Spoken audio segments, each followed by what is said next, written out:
નમસ્કાર, આજે હું માલપુઆની રેસીપી શેર કરીશ। એના માટે મેં બધી સામગ્રી લઈ લીધી છે। ઘઉંનો લોટ, ઝીણો રવો, વરિયાળીનો પાવડર અને ઇલાયચી પાવડર, દૂધ। માલપુઆ આમ તો મેદાથી જ બનતા હોય છે, પણ હું ઘઉંના લોટનો ઉપયોગ કરીને બનાવીશ। સૌથી પહેલાં લોટ લઈશું, રવો નાખીશું,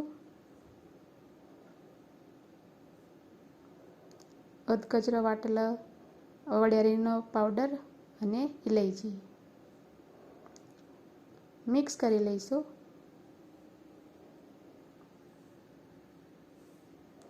જરૂર મુજબ દૂધ નાખીશું।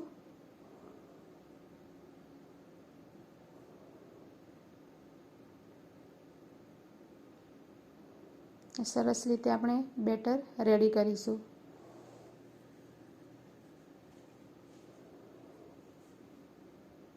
જરૂર પડે તેમ તેમ દૂધને પણ નાખીશું। તો સરસ આપણું બેટર રેડી થઈ ગયું છે। બેટરને હવે 10 મિનિટ રેટ આપીશું। ત્યાં સુધીમાં આપણે ચાસણી બનાવી લઈશું। તો એક કટોરી મેં ખાંડ લીધી છે અને એ જ કટોરી ભરીને પાણી નાખીશું। ચાસણીમાં કોઈ તાર બનાવવાનો નથી, બસ ખાલી ચાસણી ચીપચીપીટ બને એવી જ બનાવવાની છે।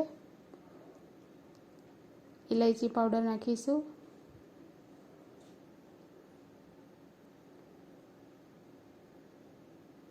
કેસર નાખીશું। હવે ચાસણીને સરસ રીતે પકાવીશું।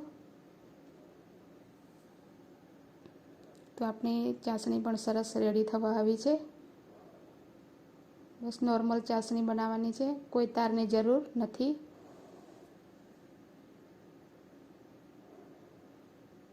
તો આપણું બેટર પણ રેડી થઈ ગયું છે। હવે આપણે માલપુઆ બનાવવાની શરૂઆત કરીશું। તે પહેલાં આપણે એમાં મલાઈ ઉમેરીશું।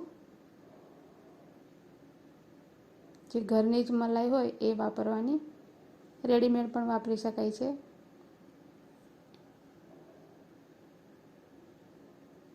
તો આપણું બેટર પણ સરસ રેડી થઈ ગયું છે। વધારે પતલું નહીં રાખવાનું, આવું એકદમ આપણે ચમચામાંથી નીચે નાખીએ તો ફેલાઈ જવું જોઈએ। તેલ આપણું ગરમ થઈ ગયું છે। હવે આપણે માલપુઆ બનાવીશું।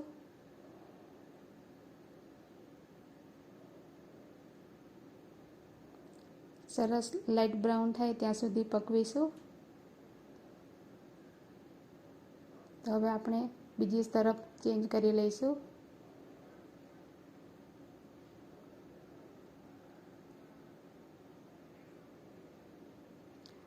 સાઈડ ચેન્જ કરી લઈશું।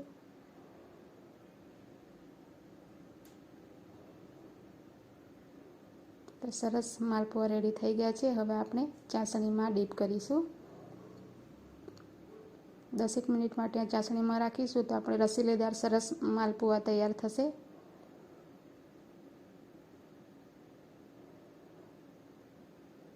તેવી રીતે બધા જ માલપુઆ આપણે તૈયાર કરીશું।